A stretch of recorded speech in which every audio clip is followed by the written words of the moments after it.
ingredients of a successful marriage. And once the husband and wife are together, the children will follow suit. So basically, we know what marriage is, but in this presentation, we have to pay attention to the things that can help us hold on to, if we don't have it, if we have it already, fidelity, trust, and honesty. If we don't, how can we foster these three ingredients? They are very important. Now, what is trust? Is the belief in the reliability of, truth, and the ability of one's husband or wife. So, can I trust my wife in what she's doing?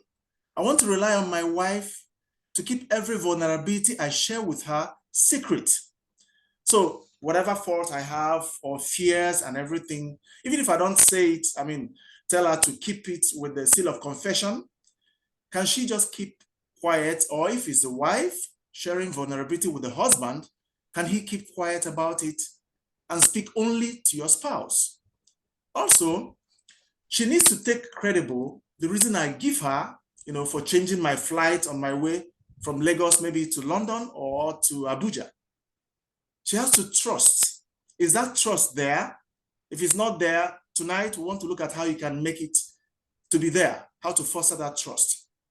We need to rely on each other to keep our bodies and sexual lives exclusively for us.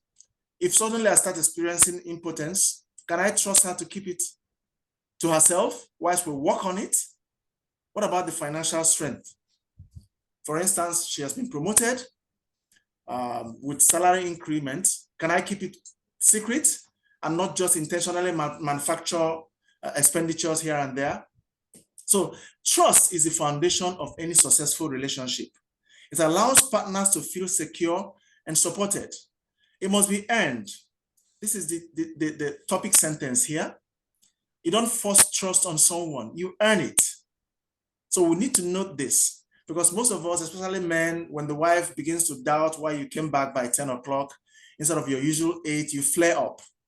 Work hard to earn that trust. It gets to a point when she will no longer ask as such. How do we nurture trust? Well, it can be built by factors like openness, being open and freely sharing each other's vulnerabilities without one partner abusing such or leaking delicate aspects of the information you've gotten from your husband outside both of you. This is very key. Can I share something with my wife and expect her to keep it, Some men have told me during counseling that why my wife doesn't know how much she knows how much I earn, but the sidekicks that come from here and there, the extra codes and the small things that come from our station job, I don't let her know. I don't want my wife to know my full worth. Well, most reasons I've gotten is that when I did, she abused it. I started getting expenses here and there that were not there before. So it calls for both parties to respect the secrecy and privacy that all these vulnerabilities or even good news and all that come with. If I'm a manager, if I'm managing anger issues, and maybe I was scammed, I expect such details to remain between us, and so on and so forth.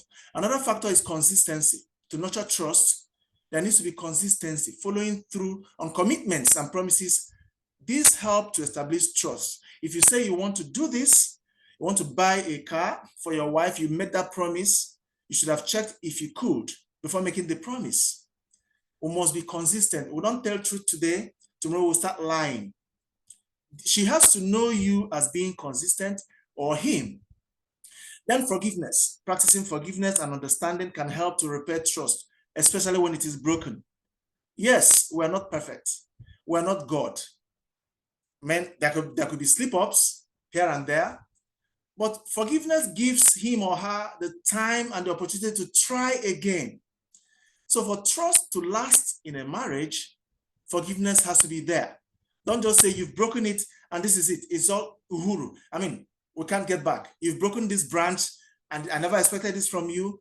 Can we give an opportunity? Remember, the Lord's Prayer indicts you and I.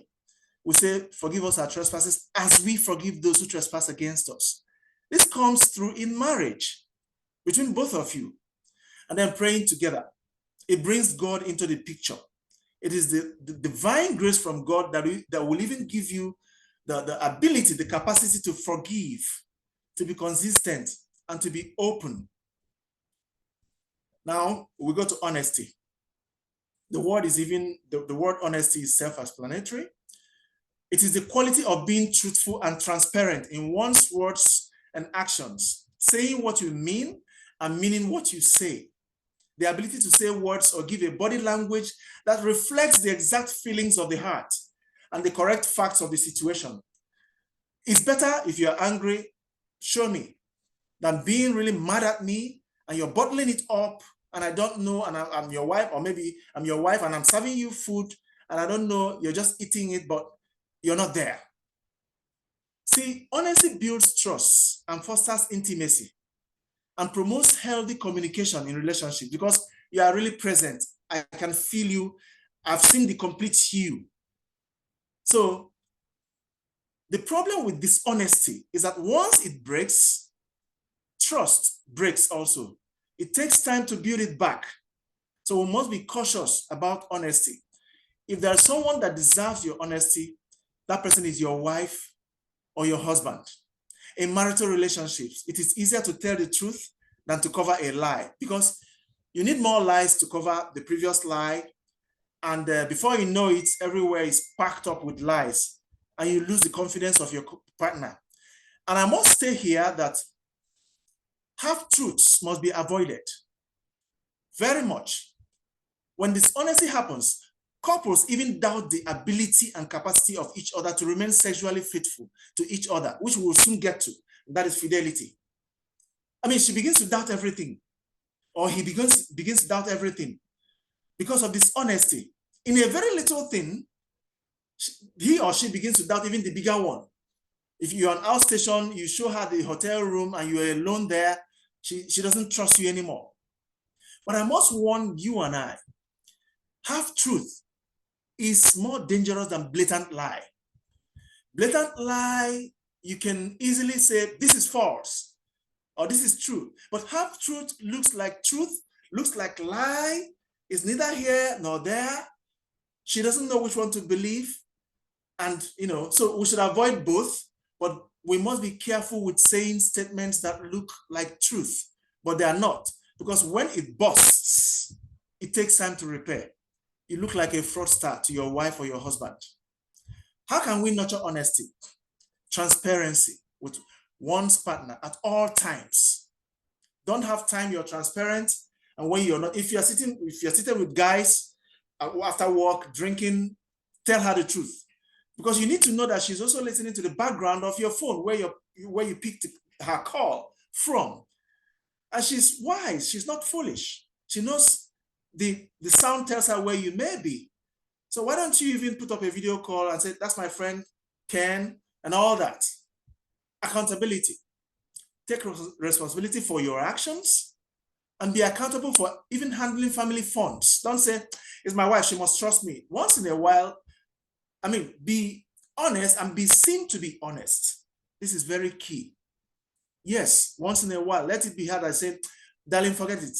With time, you can now stop, but at the early stage of the marriage, for those who are just newly wedded, this is very important, And then we need to listen efficiently. In honesty, you need to practice active listening and empathy. It can foster honesty in communication.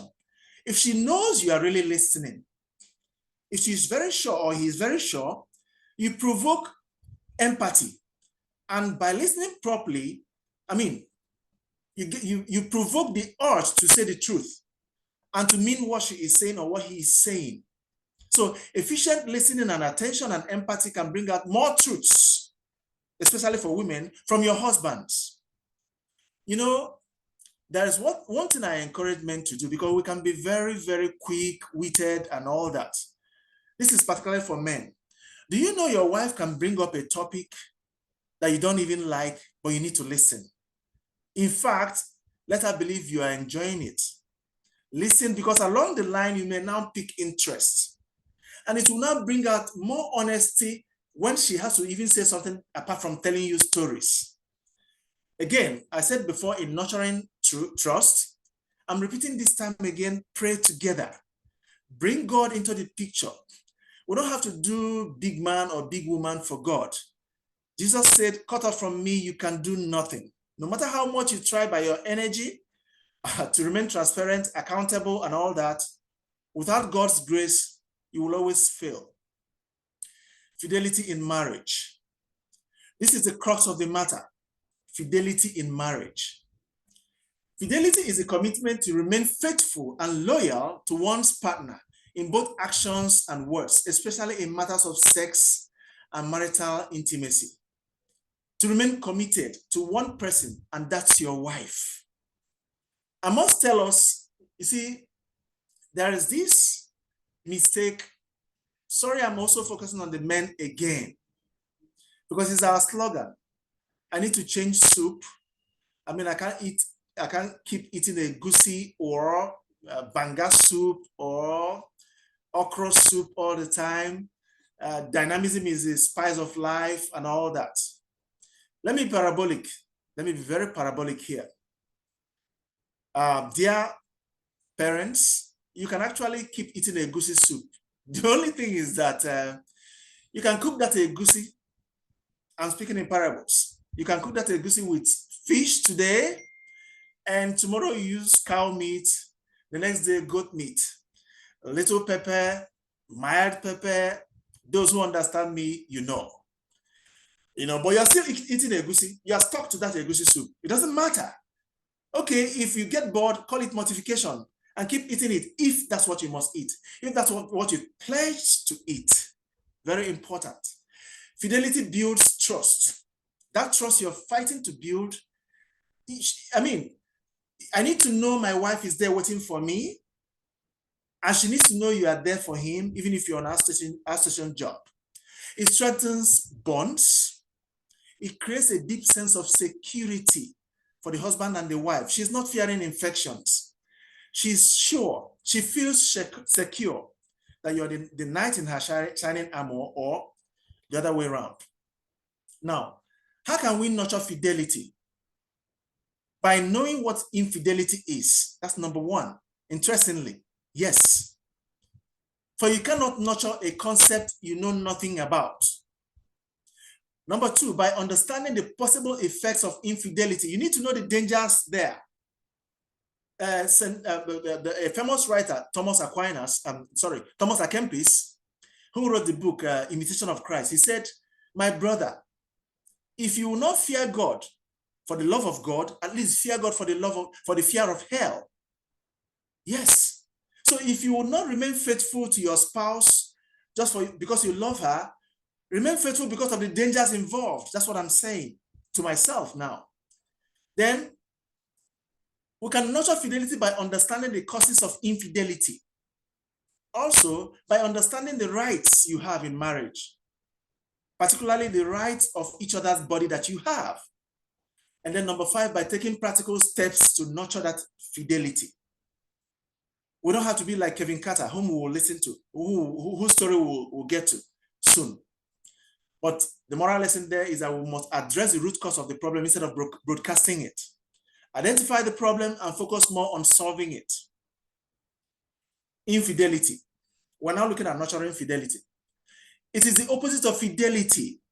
It is the violation of trust between husband and wife through emotional or sexual intimacy with someone outside your marriage, someone that is not your spouse, often involving a breach of the vows, agreements, or expectations of exclusivity. Mark that word, exclusivity. That is belonging only to her or to him. It encompasses various forms, including sexual, emotional, or cyber cheating, and is characterized by secrecy and betrayal. Once you fall into it, it begins to be secret, and the betrayal is always there, everywhere. It involves, amongst many other things, emotional intimacy with someone else that is not your wife or your husband. Developing a deep emotional connection with someone else outside marriage, potentially neglecting the spousal relationship. Sexual intimacy with someone else is the key, is involved there. Engaging in sexual acts or behaviors with someone other than your spouse.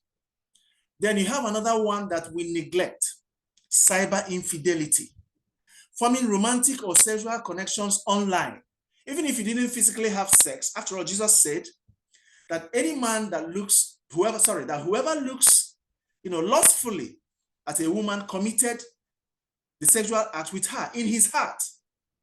Why is Jesus saying this? Why didn't Jesus say, well, because he didn't finally physically commit it, for me, he didn't commit it? No.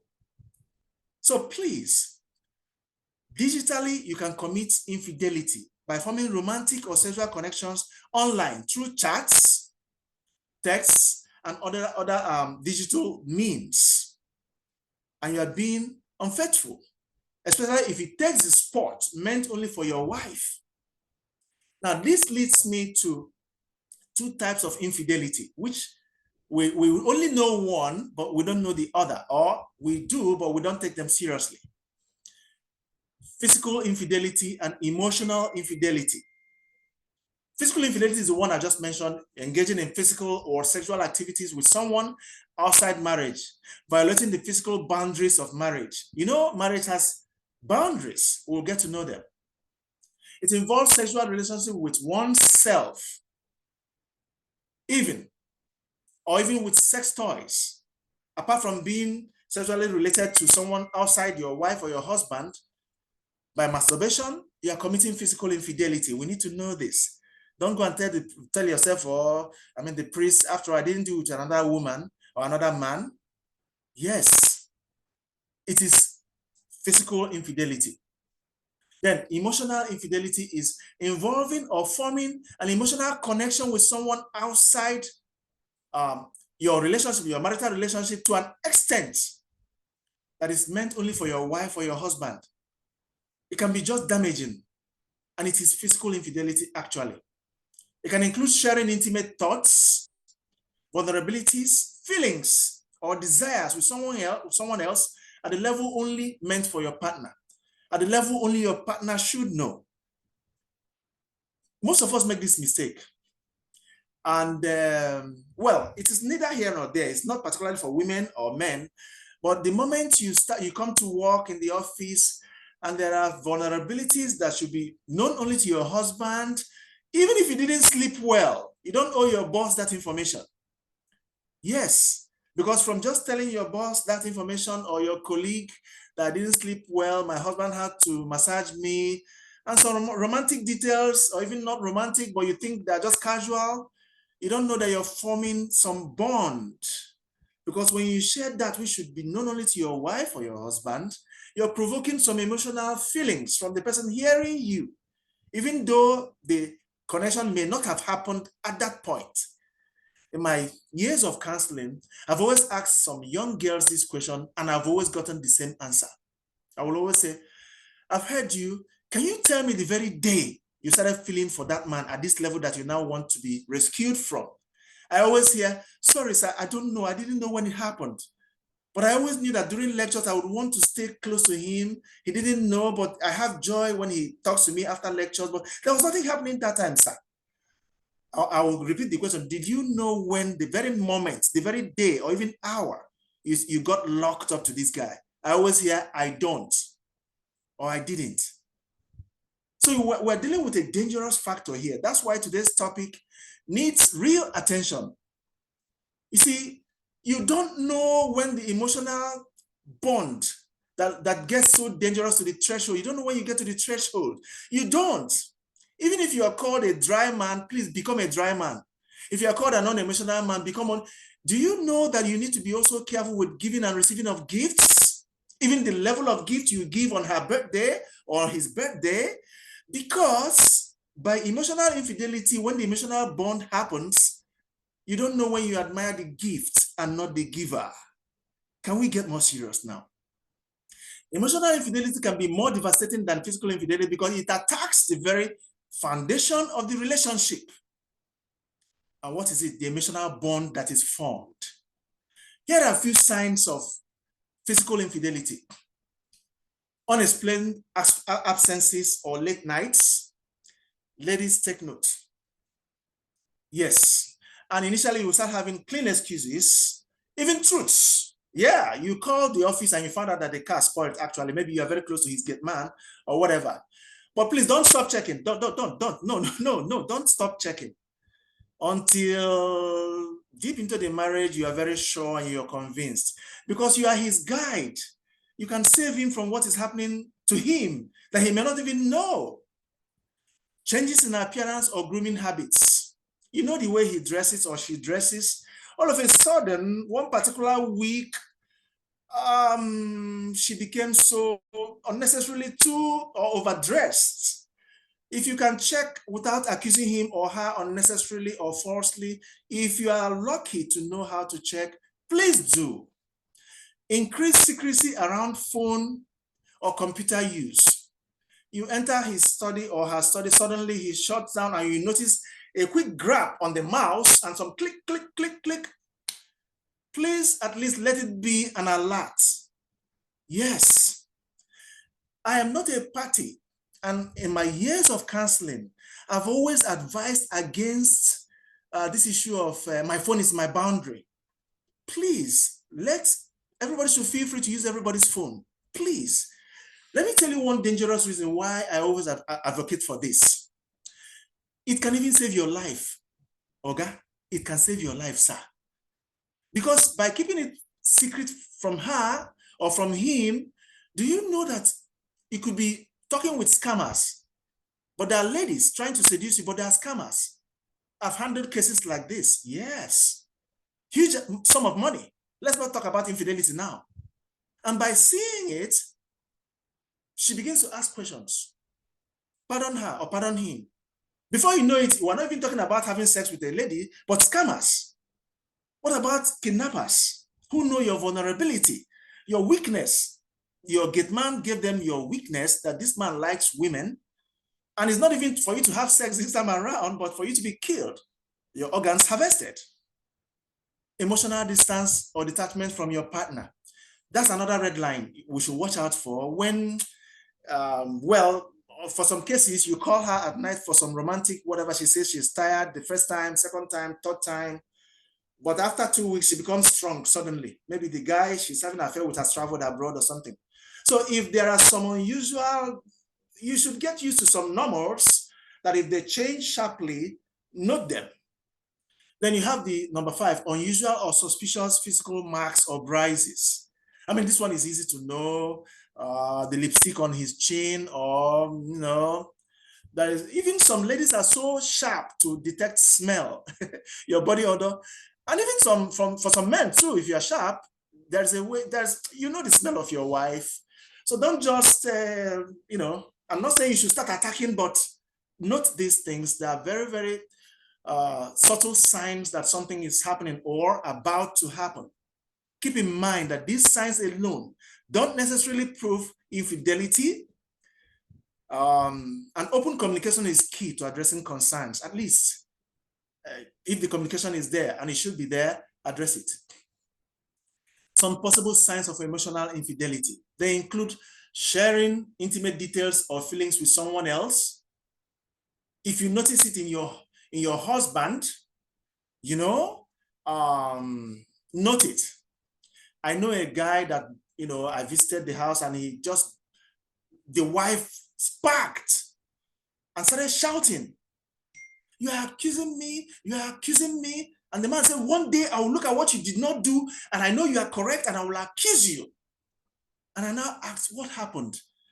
What happened was that the man came back from work a week ago, started telling the wife that Joy says that there's a way to buy land cheap in this town. The next day she came back. Joy also told me that there's a place to buy paint very cheap. Fourth day, the man came back. Joy, the fourth mention of Joy, she sparked up. Joy, because the man didn't know that he was mentioning Joy too much, and he was sharing some of the family, goings on with Joy, more than necessary. The other one is seeking emotional support or validation from someone else other than your husband. Yes, if he didn't say you look good today on your way to wedding, tell him you didn't say so. If she didn't say so, tell him or her. And men should be very careful with praising the other sex excessively in front of your wife. I mean, we have to be very careful with that too, because it gives her the sense of some validation that she's not getting from you, that another lady is getting, and it sparks suspicion. But at times, ladies, also, if the man does it involuntarily, is your red flag. If he doesn't know when he did it, or the lady, is your red flag. At least be on the alert. Forming a strong emotional bond with someone else who is not your partner, I've mentioned that before, prioritizing communication or interactions with someone else over your partner. That one is also, we do this unconsciously. Yes, yes. You don't call your wife on her birthday, be the first person to say happy birthday, or she doesn't do it, but you notice in his text message that he just sent birthday by 1 a.m. to even a man or a woman. Yes. So those are signs of emotional infidelity about to happen or already happening. What are the key aspects or features? Breach of trust. Infidelity is fundamentally a betrayal of a partner's trust and commitments of marriage. There's a breach of trust there. Secrecy is broken. Then the emotional impact. It can cause significant emotional pain to your spouse, leading to anger, jealousy, guilt, anxiety for the betrayed partner, and potentially depression for both individuals in that marriage. What are the consequences or effects of infidelity? Remember I said to nurture fidelity, we need to know also the consequences. You have the relationship damage. Even mental issues will erupt. Yes. It can cause deep and lasting harm to the marriage relationship. Also, symptoms of depression will emerge, anxiety, even post-traumatic stress disorder will be there. I've seen much cases. Even some ladies broke down finally in some cases. Divorce, we know that one. The marriage just gets done with. Infections, which is very dangerous. And then domestic violence. And some ladies will bear this till they are killed. I know also some men, well, I'm not sure of this famous male actor, very, macho-bodied. I'm not sure of what happened, but Grapevine says, who knows, some domestic violence. So it's not only ladies that suffer domestic violence, men also do.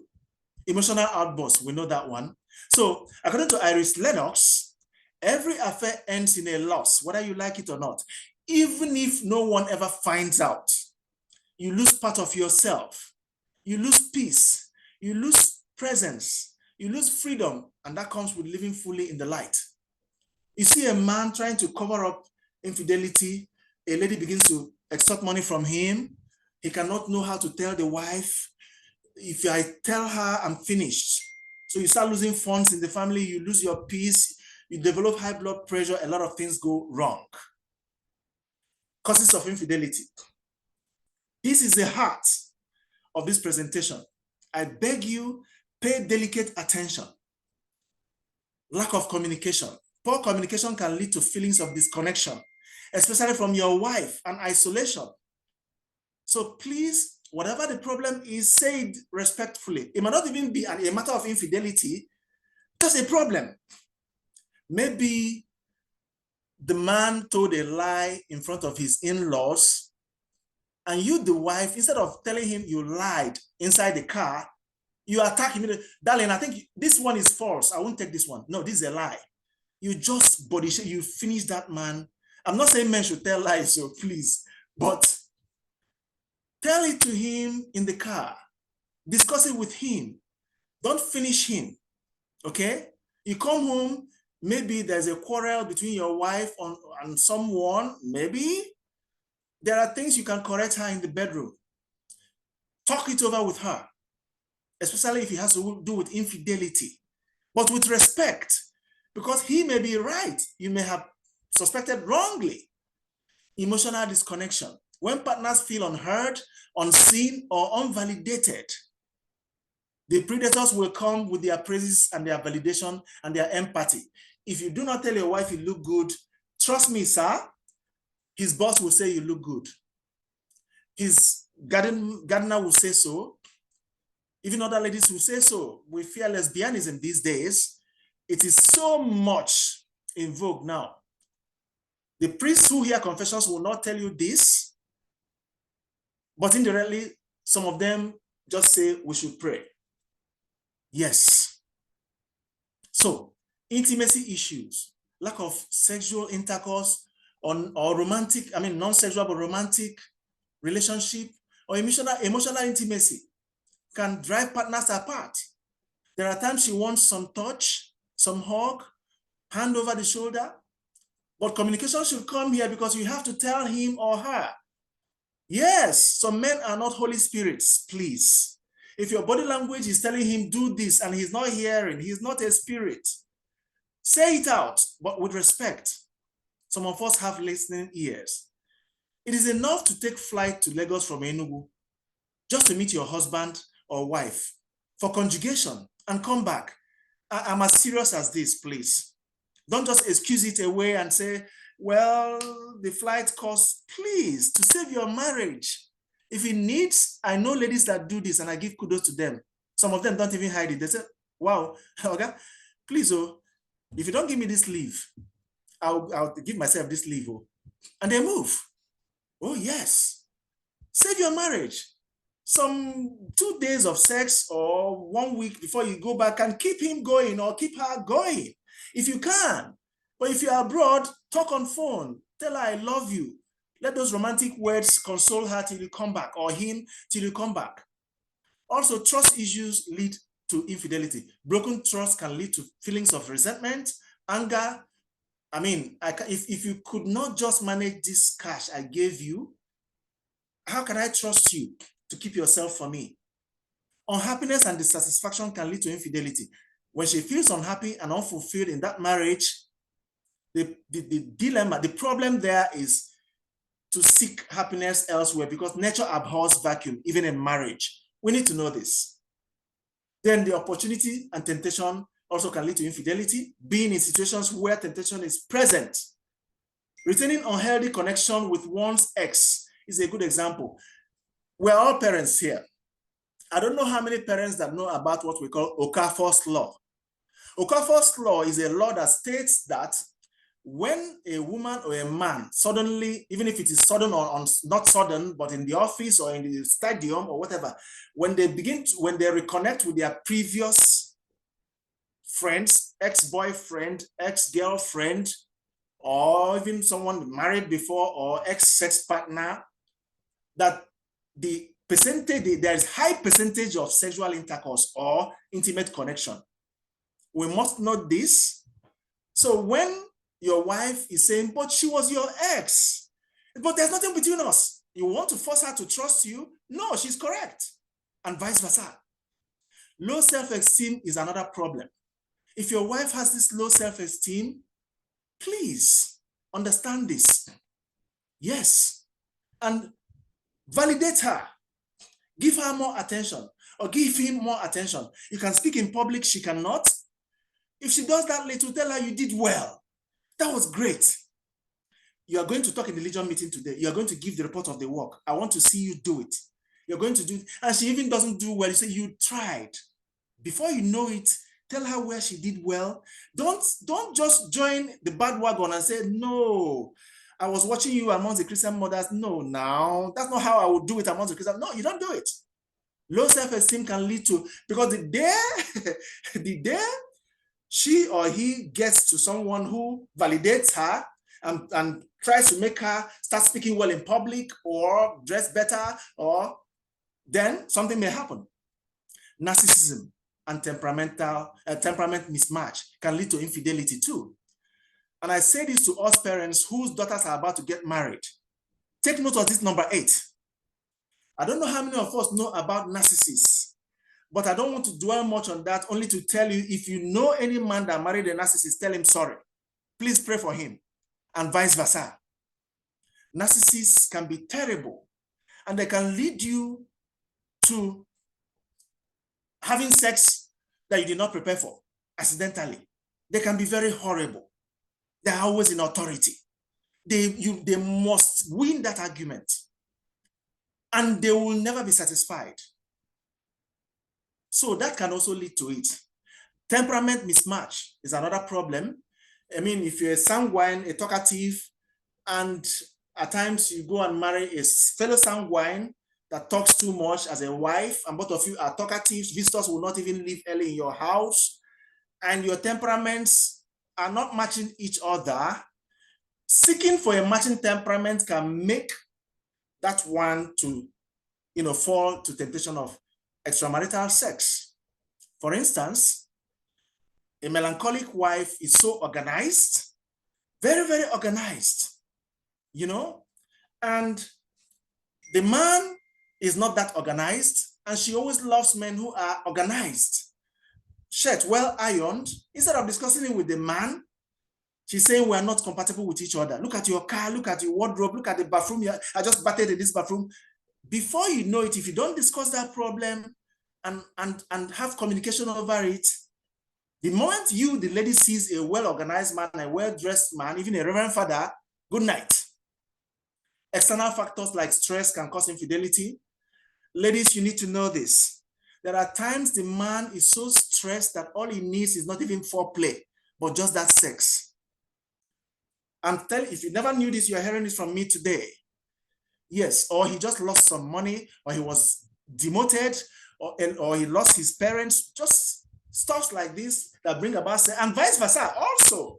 Yes, men also, you need this. Work issues, social media can also contribute to infidelity. It depends on who you're listening to. A lot of things we hear there are fake. Another one is couples separated by work or career path. I've mentioned that already.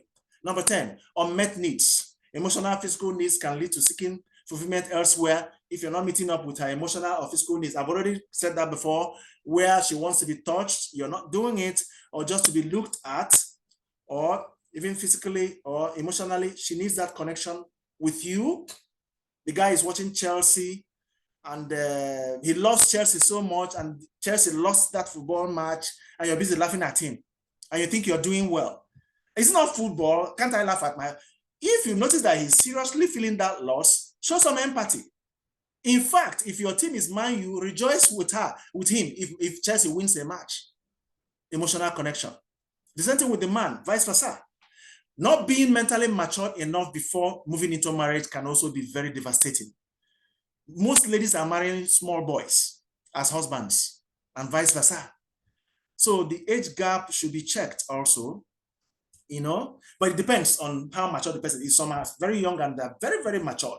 So it's not even age, but, we should be ready. I mean, our sons, we should check and make sure they are ready for marriage, or our daughters, or make them ready. Another problem is poor parenting can cause infidelity, where a lady already says men must cheat. Therefore, before you hit the road running, she's already preparing to cheat because I know you must cheat, and vice versa. Discontinuity of tidiness and body hygiene can mess things up. If you marry a lady, she used to be neat and everything. She gives birth to the first baby. Naturally, the stomach will, a bit get tired, maybe the third child. And that lady now begins to wear wrapper in the house, and everything is just, the sanctuary is open and the sanctum is, instead of trying to maintain that sharpness as much as you can that was there before. We know that nature must take its course, but don't just, and you the man too, don't just get dirty and everything because he or she may not tell you, but something is happening. The day the man meets a lady that has given birth to 4 children like you, that is still spry or trying to be, something may happen. At least try, let him see you're doing it. You've not stopped because, see finish has happened now. We know ourselves. Therefore, what am I even? No, it can even be romantic. It can even create some suspense, Marrying because you were forced can cause infidelity also. Just to please your parents. We know that one, it doesn't work. Also, revenge cheating. Too bad. He cheated, therefore I cheated back. Father, if you want to hear my confession, hear it too. But I had to do it because how can I lose? Please, the impact is not even the same for men and women.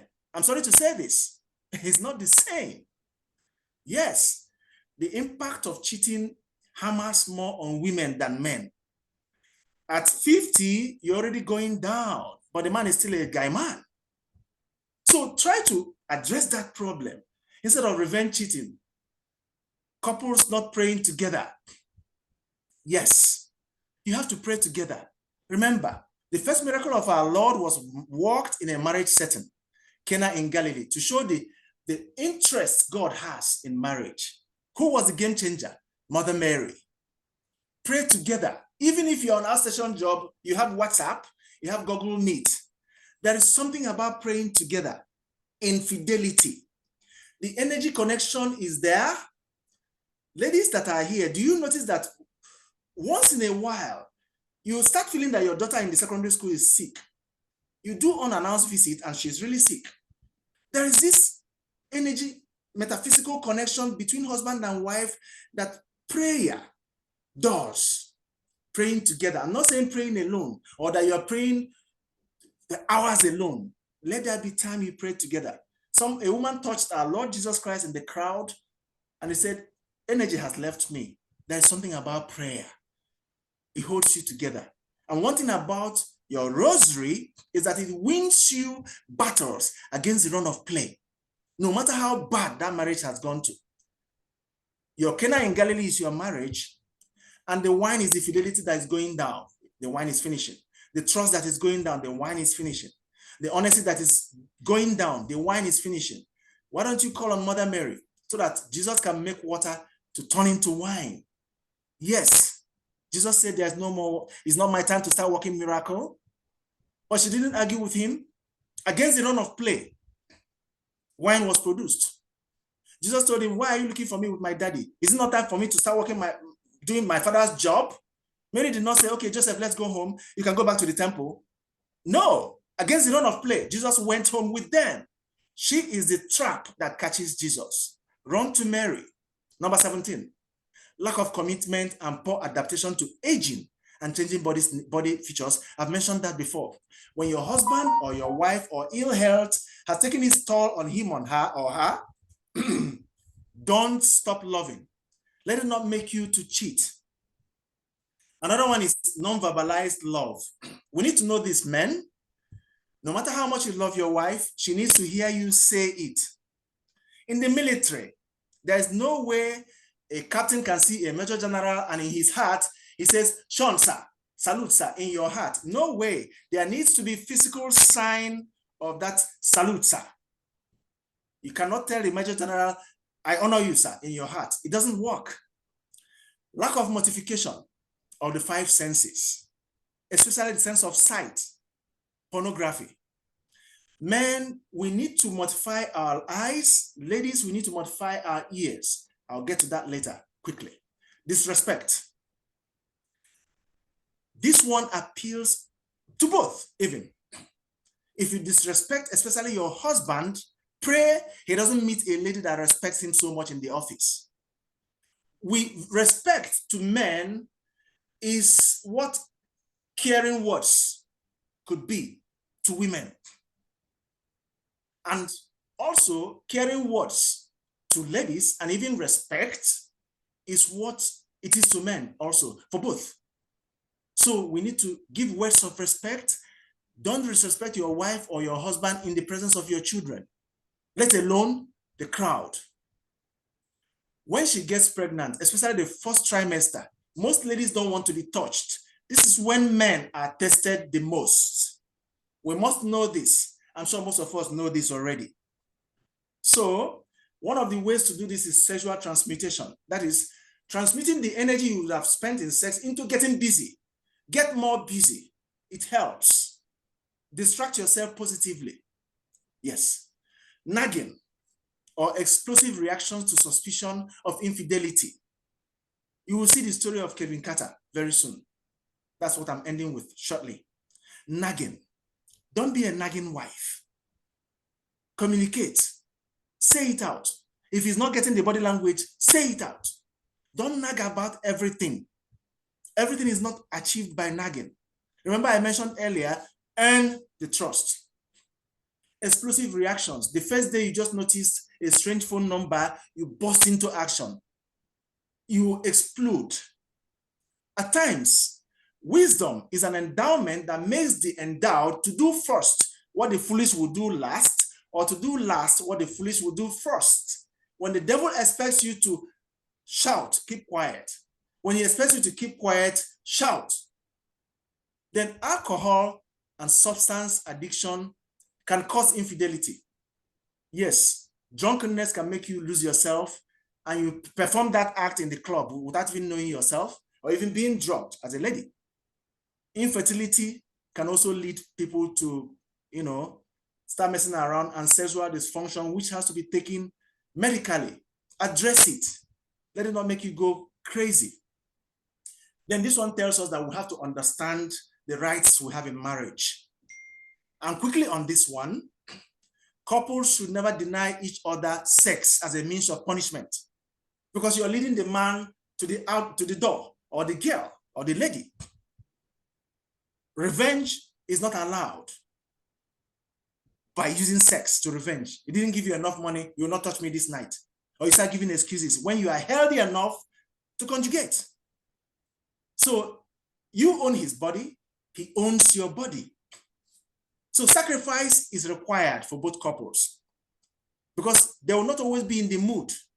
There are times the man is not in the mood, but out of love and sacrifice, you give yourself to your wife, because maybe she's feeling horny at that time, and vice versa. So the love without sacrifice is finished. Then I've mentioned communication. You can't overemphasize it. Intimacy, commitment, love each other intentionally. Very important. Be intentional about that love. Most couples want love to grow to a tree, to the height of a tree overnight. You have to manure it, fertilize it for it to grow. Avoid intentional exposure to occasions of sin. Don't hang out at places that expose you, or guys or ladies or where you do your hair. If it's very vulgar out there, don't stop going there. Don't say, I know myself. Okay? At times, I can see a badly dressed lady, myself, and I refuse to give you a lift. I save my head first. The same thing applies to Reverend Fathers. Yes, you have to be very careful. Avoid keeping bad company or visiting corrupt environments. I've mentioned that. Pray together. I've mentioned that. And drink and eat responsibly.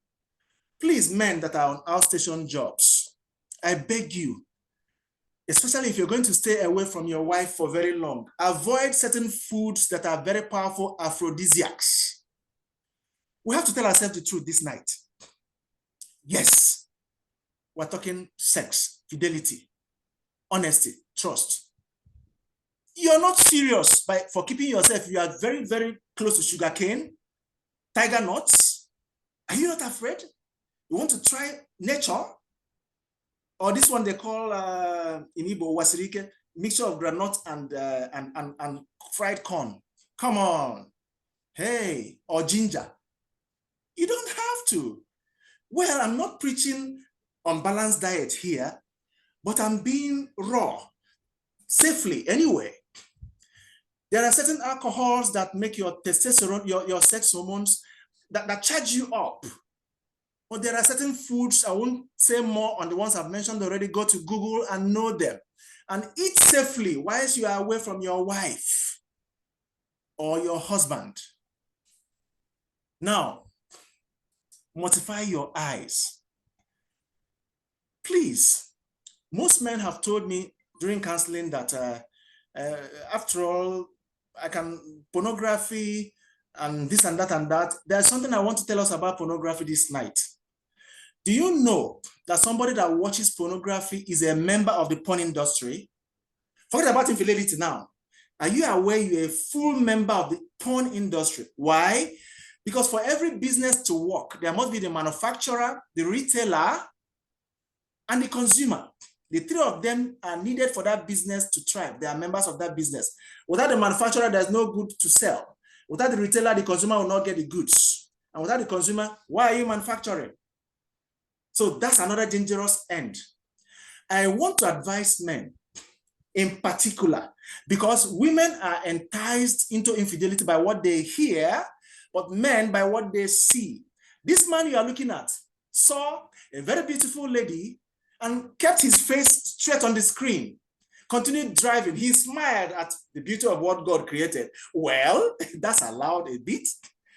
Now, you see what I wrote? This guy is looking, but this one is feeding. Dear men, don't feed. Just look. Don't feed. You can see that fine lady by the side mirror. He continued feeding. He should have just done this. But he continued feeding. He should have done this. Continue. But look at what he is doing. Reason is that when he gets home, the things he watched will start playing like a cassette in his brain, and his wife will not know.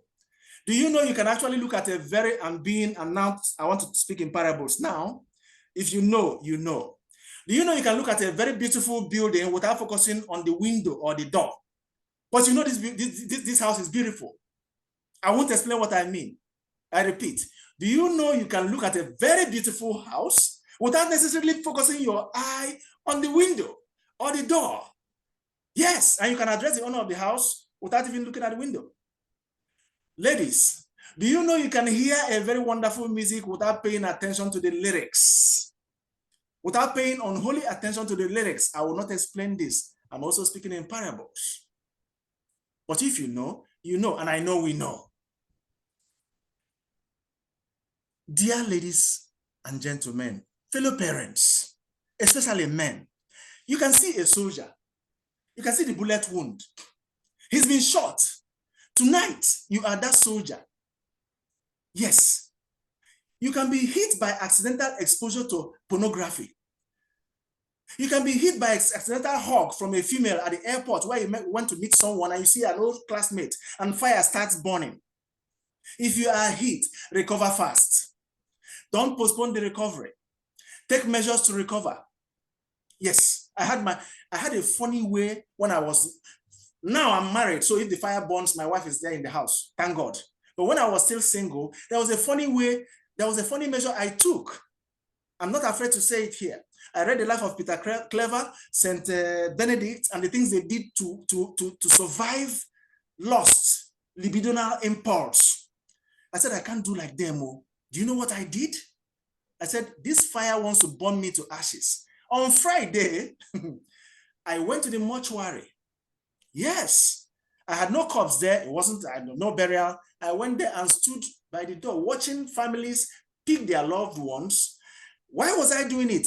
To let my eyes be mortified, to let something clean up what nonsense visuals have done to me. And trust me, when I get home, I'm healed. Mortify your eyes.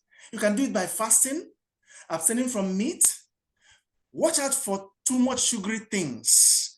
They make your gonads, they make your sex, there's a way with alcohol, there's a way it makes you worse off. If you have been hit, mortify more so that your flesh can give you the real sound. If not, you will see temptation and you cannot say no. You will want to say no, but your engine is giving a bad sound. Second to the last thing I want to share with us, look at this picture, the Kevin Carter lesson. Kevin Carter was a very powerful photographer, and about 1993, he was taking pictures. He saw this small boy that could not reach the relief center in Sudan. He had worked to get relief material, but could not. And Vulture was waiting to take the guy out, to eat that boy. And Kevin Carter just took the picture and published it. He won the Pulitzer Prize, I think 1994. But he killed himself later. Why did he kill himself? People said 2 vultures devoured this boy, wanted to kill this boy. The first vulture was the vulture you showed us in the picture, Kevin. The other vulture was you, who could have saved life first before being interested in publishing and winning the prize. What did you do to the boy? What about saving life first? In our marriages, when the honesty, when the trust, when the fidelity is low, instead of talking too much, instead of exposing your husband, instead of broadcasting it, why don't you save that marriage first? Don't do first what you should have done last, or last what you should have done first. That is the Kevin Carter lesson. He should have saved the life first. When people started attacking him, the depression came and he killed himself. He said, I messed up. You should have saved the boy first. Save your marriage first. Let me conclude with the story of the monkey and the banana. You're looking at the monkey and the banana. In the land of the animals, blindness came and it was a disease. The animals were getting blind. And they found out that banana was causing the blindness. So they said nobody should eat banana. So the tortoise was so wise that he abstained. He wasn't even going close to banana plantation. The elephant did the same thing. All the animals did the same thing. But monkey came close to a banana plantation and said, what was the announcement the Ministry of Health gave to prevent blindness from banana? They didn't say we should not look at it. They just said, don't eat banana. At least I can look. The monkey looked at the banana and left. 2 weeks later, he came by the banana plantation again. I said, what was the announcement given? We can look. We can even go close to the banana plantation, but we shouldn't eat. No problem, no problem. No, hala. He went close to the banana plantation, but did not eat. 2 weeks later, he went back. What was the announcement that we should, at least we can touch. He didn't say we should not touch banana. He touched. Another 2 weeks, we can peel it, but we shouldn't eat. He paid the banana, the rest is history. You and I know what happened. In the game of infidelity, most of us behave like this monkey. I know myself. No. Brother, see, let me tell you, to get me, it takes time. And you keep compromising, giving up gaps, spaces, until when the devil now enters your room, you want to say no, he's already grabbing you. It is better to win when he's still knocking at the gate. There are certain temptations that are better won by running. That will be all for now. Thank you so much for your audience. Wow. I won't be wrong if I say that we bagged the real deal with our speaker tonight. Thank you very much, Engineer Raymond, for these profound insights. I'm sure that every parent here is, reliving the moment, picking one or two things, and of course, working on their relationships. You've actually shared the A to Z of fidelity, trust, and honesty in marriage. At this point, we'd like to take maybe 2 or 3 questions from our participants. Please feel free to use the chat box or raise your hand using the feature, and we'll direct your questions to our speaker. Already we have one question on the chat box that is asking if we have any couple therapy or counseling available. So that's the question we have for tonight. In case any other person wants to ask any question, please raise up your hand. We'll take the first 3 questions, and of course, our speaker for tonight would answer to that. Thank you. As they're typing, let's just go straight to the first one. We have the NAFAD. Okay. I'm sure most of us know about it. We could do well to, Mr. Elohike would, do well to give us the link or number to call, but we have NAFAD for family enrichment, and nurturing us on most of these sensitive topics. We are lucky to have, and as hearing parents or Roseville parents and parents all over the world, we need to know about NAFAD, N-A-F-A-D. You can Google it. That's where you get insight into some of these things. And also, the church also has therapists, so you can contact the coordinator of this seminar to get more on NAFAD, but it solves the problem. You have more, even how to live as husband and wife and everything we need to know. So do you have a second question there? Yes, we have a second question. Thank you for that. What is the solution for a narcissistic marriage? Okay, yes. I've luckily handled that before. First of all, and luckily, I've seen a man who managed a narcissist. You must put on a uniform the devil does not know about, and that's the patience. If you are impatient, you cannot handle a narcissist. Number one. Number two, don't insist on winning that argument now, there and then. I'll give you one secret. If you want to tell a narcissist how you felt that pain that you felt today, what example can I use? Maybe she shouted at you when you were talking to your own parents and you said something that was incorrect. I said, no, honey, you are wrong here. That very day, it was not 5,000 naira you paid that man. I watched you pay that policeman 15,000. And you felt ashamed. And he's a narcissist. You go into the car to say, honey, see, I will take everything, but to shame me, if you try it with a narcissist, the whole house will go ablaze. Can you wait for a moment that is ripe to address it? There's always a ripe moment for a narcissist. And when is that? There could be a day that she will come back and be telling you, the insult I had today, I've never had it. He said, honey, what is it?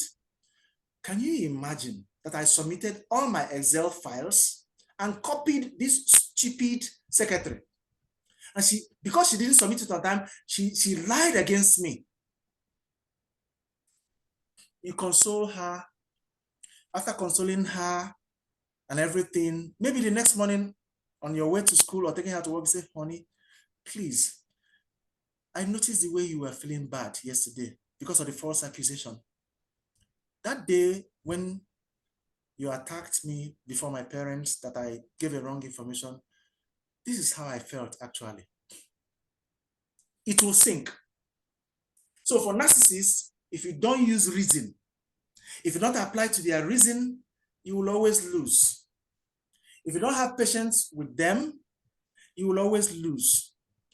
Number three, he who is down needs fear no fall.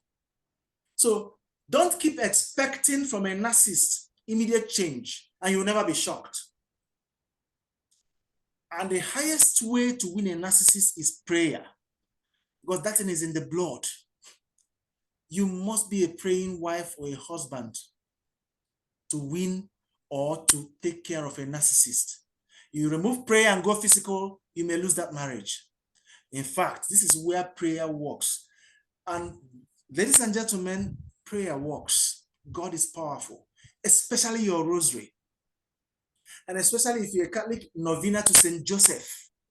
He is the patron of holy families. It works like magic. Take that matter to St. Joseph. If you're a non-Catholic, read your Psalms. Pray, especially in the night. Any other question? Thank you so much, sir. We have the final question. To what extent can seeking help from neighbors who are not professional marriage counselors help save our marriages, especially in infidelity matters? Okay. Instead of helping out, it worsens the matter. I'll give you the reason. Number one, okay, let's talk about the people you're talking to. The day they will use what you told them against you, you will feel like the ground should open, let you enter. That's number one. Number two, you could be putting the Reverend Father in temptation by what you're sharing with him even. Do you know that? In matters of chastity, sex, and all that, we have to watch our languages also. We have to be careful. So it might not necessarily. Most times, what has helped out in most cases have been, there are in most parishes, husband and wife that have succeeded in their marriage. Some have aged, you know, that your spirit will even tell you it's safe to talk with them. It is not everybody that you tell your problem out of frustration or your pain, the pain you're having. You must pray over it. You must be directed in your mind, you know, even amongst priests. Sorry.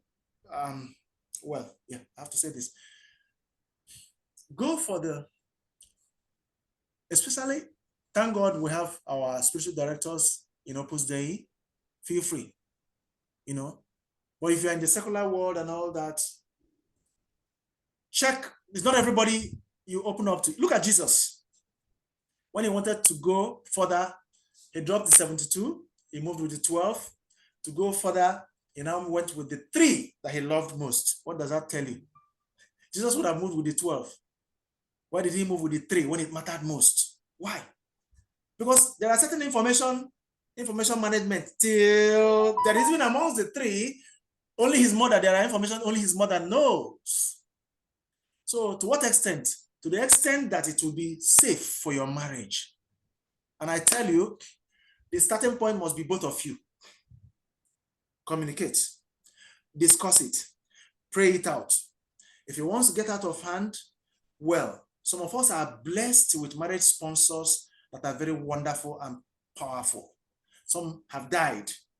So there are, why I always advocate for couples that are in your parish or that you know, even NAFAD can help, that are living well, you will know. No, nobody will tell you. It's because there are some people you take this matter to. The people you are even talking to are not living together. They're not living well. So it's like, I don't know, taking a matter to somebody that is not qualified.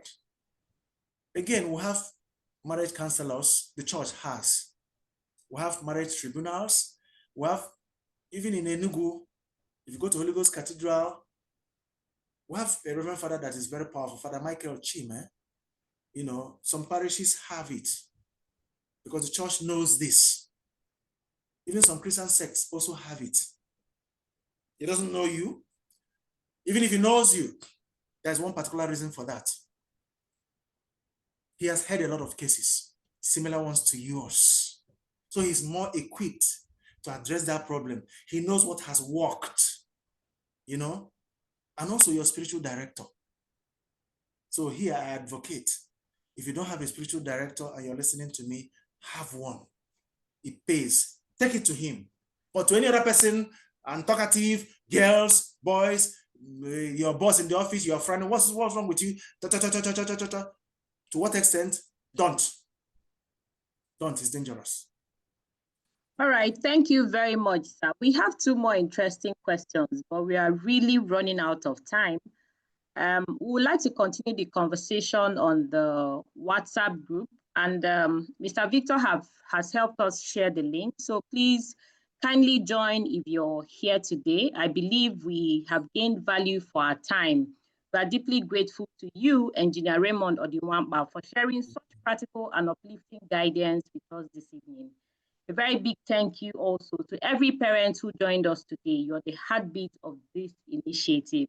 Please, you can actually put some stickers of emojis of love, claps, thumbs up for yourselves for actually making this time a memorable time. Remember, Parents First is here to support you in this noble mission of raising families rooted in love, fidelity, trust, and honesty. Together, we can truly make the society and the world a better place. On behalf of Hill Rain Secondary School, I say thank you once again. I am Melvina Ibanugo. Have a wonderful evening. And until this same time, last Saturday of the month, see you and bye for now. Bye. Thanks for listening.